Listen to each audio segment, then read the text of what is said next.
All right, so you read the title correct. I went to Texas and I interviewed for a flight instructor position at Thrust Flight Aviation. I think that's called Thrust Flight Aviation. Everybody just knows them by Thrust Flight. I'm sure you've seen them here on YouTube. They have a massive channel. They put out a ton of great content, really great people. But we're going to talk about everything that I learned and I went through with the hiring phase to possibly get hired as a flight instructor for Thrust Flight in Addison, Texas.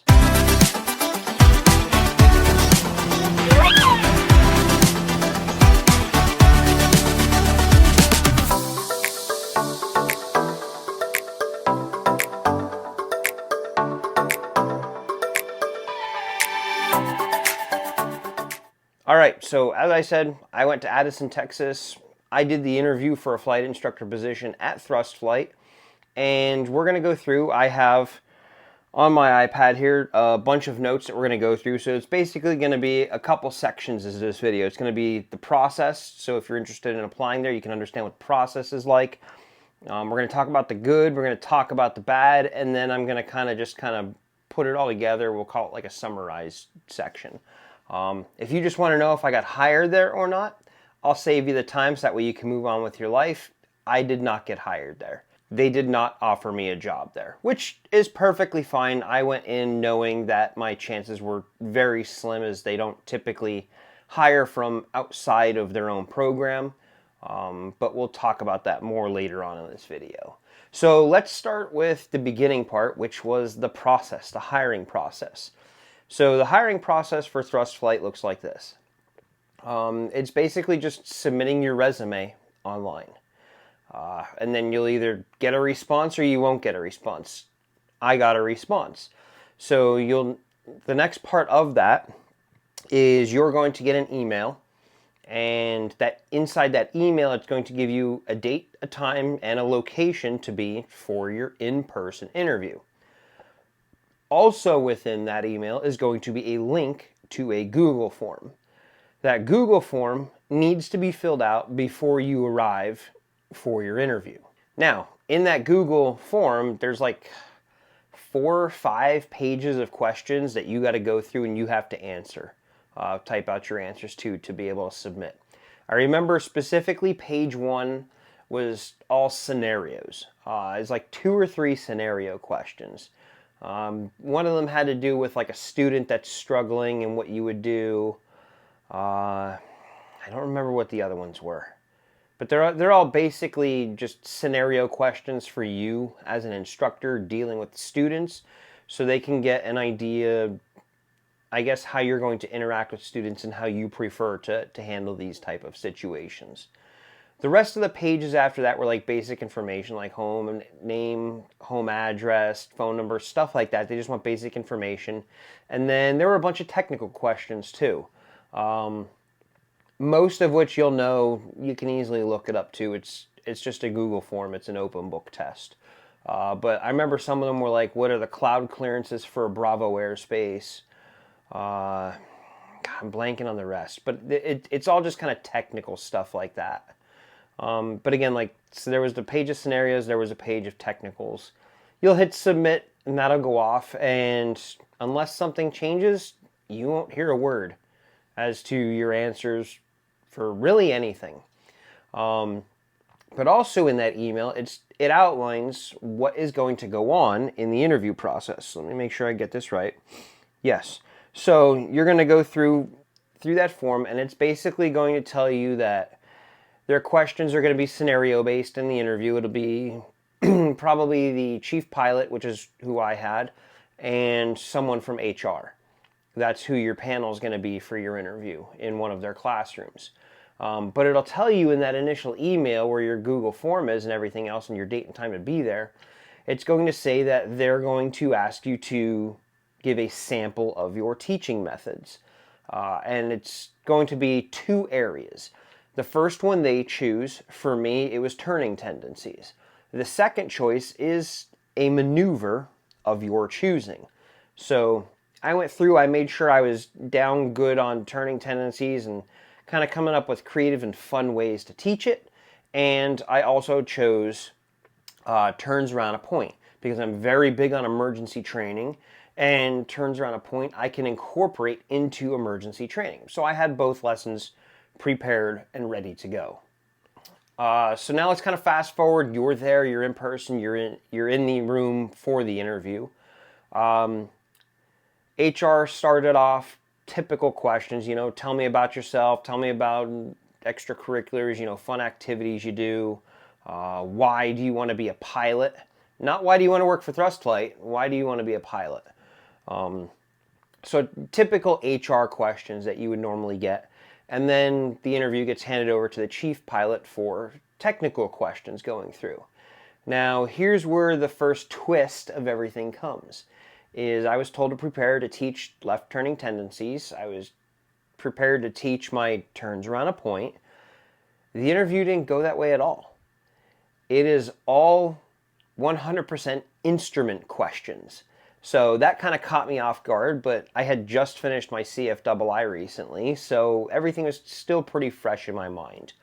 One thing that they did trip me up on, and I openly admitted like I didn't know the answer, I told them I would look up the answer or I would ask another instructor for the answer, is they dealt a lot with obstacle clearance departures.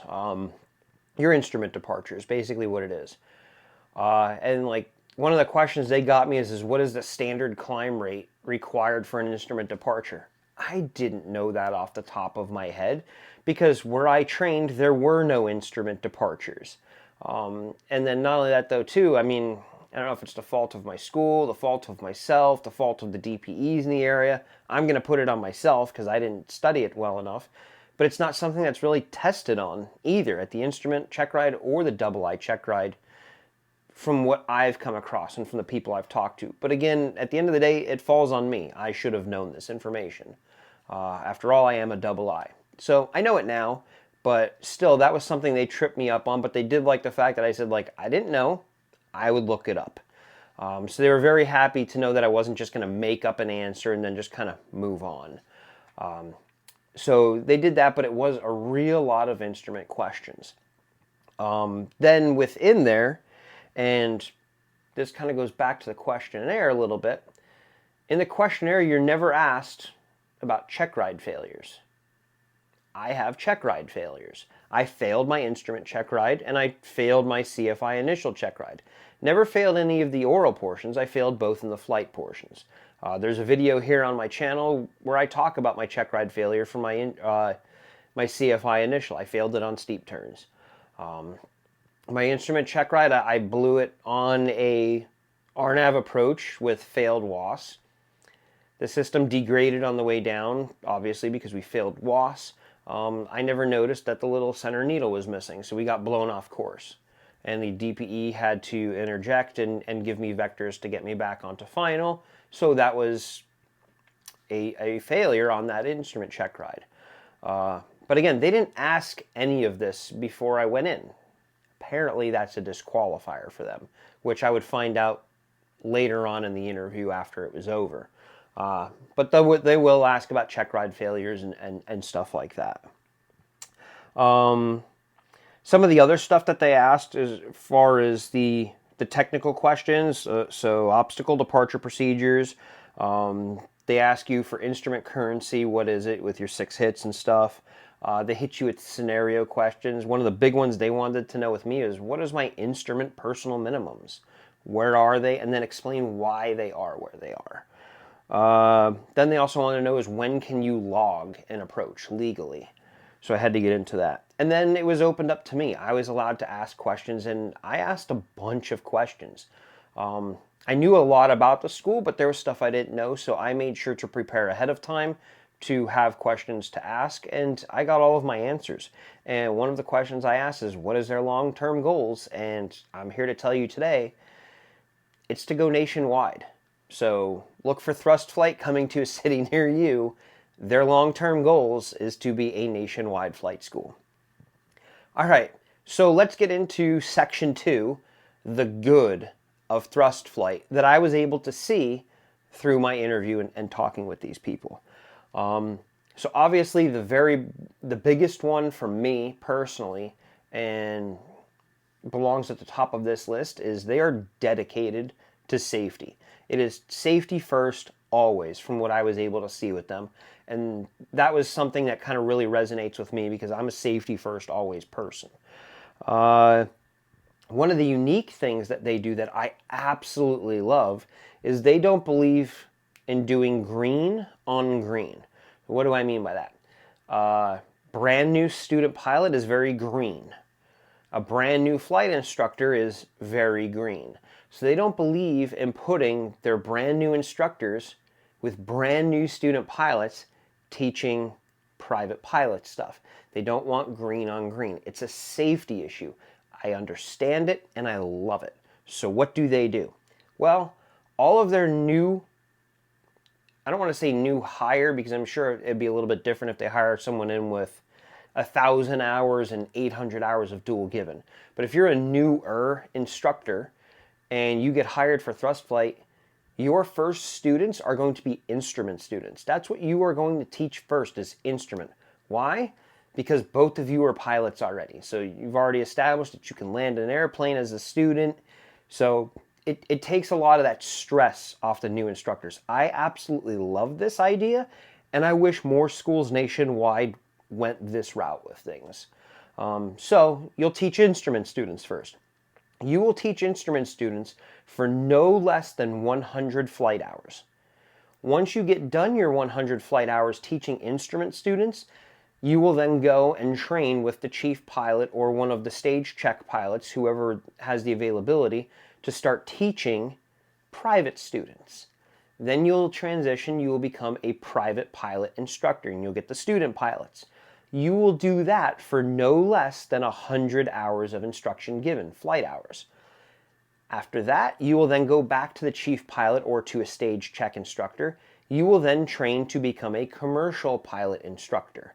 You will then do that for no less than 100 flight hours of instruction given. So now you've just taught all three parts and you have 300 hours of dual given to students, all different ratings that you've been working through teaching and all that stuff. So once you're done that, then you'll go back because they believe in standardization. So you're going to go back, you're going to get recurring training with the chief pilot and the stage check pilots and stuff like that. But after you get through that, then you're going to start just kind of getting a mix of everybody. They're going to let you go and see how you handle that, typically for another 100 hours. After that point, then you become eligible to, I don't know if it's an application process or how it works. I didn't get that deep into it because it's so far off. You're talking 300 to 400 hours of dual given to get to this point, but then you become eligible within their program to become a stage check instructor. And then you can kind of move into that and then start working your way towards chief pilot. So that's how they run their school, and to me that was a massive plus. I love the idea behind that because again, it's safety first. Let's see what else here. I did get to talk to a couple instructors there, kind of out of the way when nobody was really watching, and I got to talk to a bunch of students while I was there too. And I was impressed with how happy they all seemed with the school, with the instruction they were given or getting, the help that they would get if they needed anything. They all, I say take things with generalities from people when you're talking to them in the flight school situation because nobody really wants to say anything bad while you're in there, but you can kind of put pieces together when you're hearing people. But like everything I can get out of people and all the pieces I could put together is everybody seems really happy there with the training they're receiving, with the attention they're receiving, and the value that they're getting for their money. So another plus for thrust flight. The other thing is it's a 141 school, so it is very structured. All the lessons are planned out, and you're literally just following like a checklist as you're going through. I personally love that type of structured environment. So for me, that's a major plus. Good job, thrust flight. If it's not for you, you want flexible. I don't know if they offer Part 61 or not there. I didn't really dig into that. I had a lot of 141 questions for them because I understand the 141 programs because I went through it myself. But that's how it is there. It's very structured. It's a very 141 program. If If you want a 61 but you still want to go there, I would reach out to them directly. All right, now we're getting to this next section, and it is going to be the bad that I found at Thrust Flight. And this section is going to kind of be more personal to me and my experiences than like an overall generalized bad for Thrust Flight. So I want to preface it with that this is more kind of geared towards me. So for me, a bad was, and this could just be chalked up to the point that they're just starting to hire outsiders now and starting to interview versus just taking their own students from their programs and then kind of promoting them in instructor positions. But like, there was nothing up front about check ride failures being a disqualifier before I went there. I could have saved time and money by not going because I wasn't going to hide that I failed my check ride, my instrument check ride, or my CFI check ride. But had that been open up front and asked in the beginning through that email with the Google Forms, we could have found it right then and there. I wouldn't have had to book a flight. I wouldn't have had to book an Airbnb or a car. I could have stayed here in Florida and did what I was doing. But they didn't tell me that up front, and I wanted to take my shot.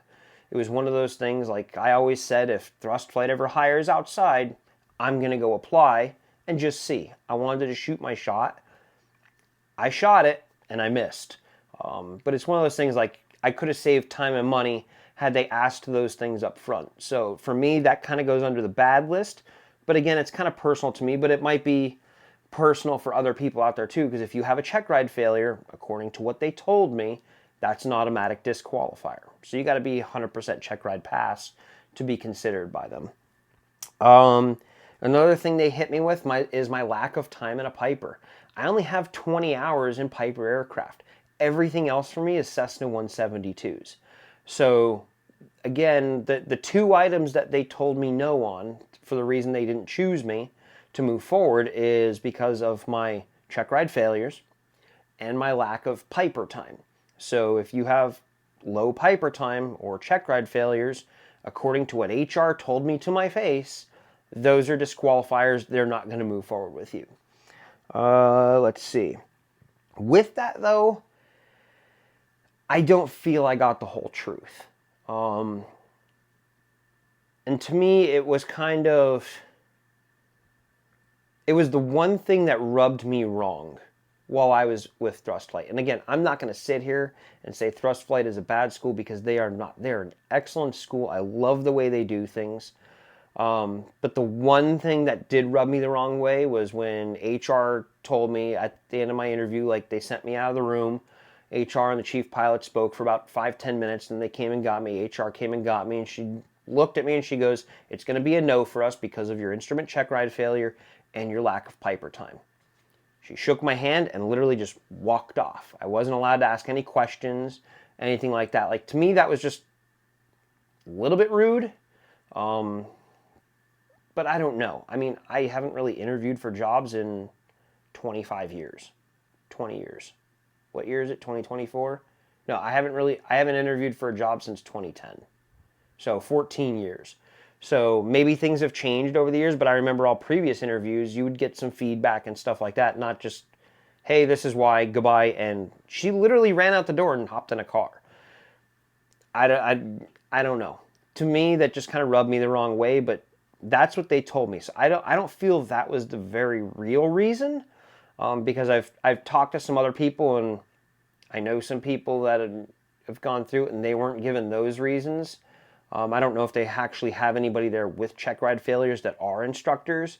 It was a feeling. It was one of those things that just didn't feel right at the time. And then also too is like, I was told to prepare for these lessons and I didn't teach any of it. It was really weird. I thought at first I did so bad in the interview that they were just kind of tossing me out and kind of moving on. But then when I got out there, I saw a young lady standing there ready to go in for her interview. So had they wanted me to actually teach things like the email said when it initially came through, there wouldn't have been any time to do it because it would have made that next lady late for her interview and stuff. So they're stacking the interviews back to back. It was like they had like a half an hour, I'm going to say, scheduled for like each person. So to me, I mean, that was kind of the bad. So in summary, my experience with thrust flight, that little bad part outstanding was wonderful. I don't have a bad thing to say about the school.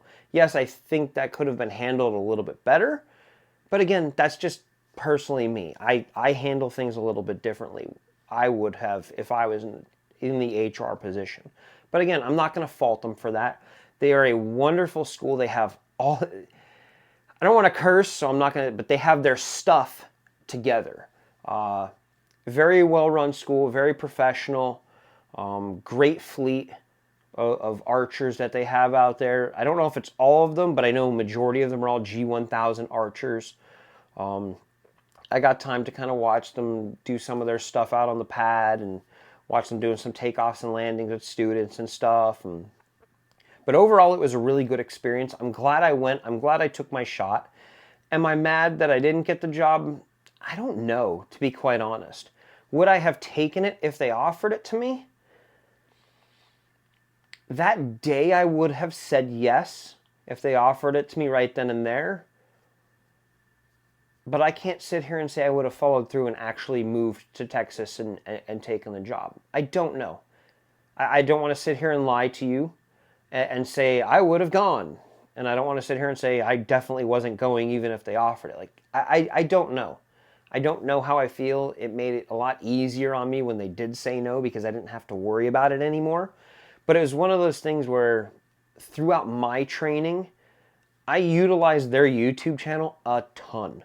So I always told myself, if Thrust Flight ever hires outside and I qualify, I'm applying, I'm going just because I want the experience. I want the insight into the school. And I got that.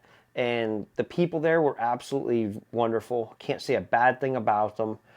Can't say a bad thing about the school or the program or anything like that. I'm grateful for having the experience to kind of get to go in there and go through that and learn more about their school and their program. And if I was starting over today, I had no ratings, I'd 100% want to go be a student there. I really would. I liked the way things were being done there because I got to sit in, I don't want to call it sit in, I got to be present for a class that was being given to some students. They were doing their nav logs and preparing for cross countries and stuff, private level students. So I got to see like how the instructor was working with the group of students, kind of doing that. So it gave a lot of great insight to it. But that was my experience with Thrust Flight in Addison, Texas, which is their main location. So if you're thinking about going and looking for a good school or something like that in the area, I definitely recommend you look into Thrust Flight. Because again, if I was starting over, I'd definitely apply to go there. I think they're that good. I think their program is that good. I think the way they run things is phenomenal. And I love the safety aspect where new instructors start with instrument because you don't want a new instructor with a new private pilot because you're just asking for problems. I wish more schools ran it that way. But that's all I got for this one. So if you enjoyed this video, check out this one, and I'll see you next week.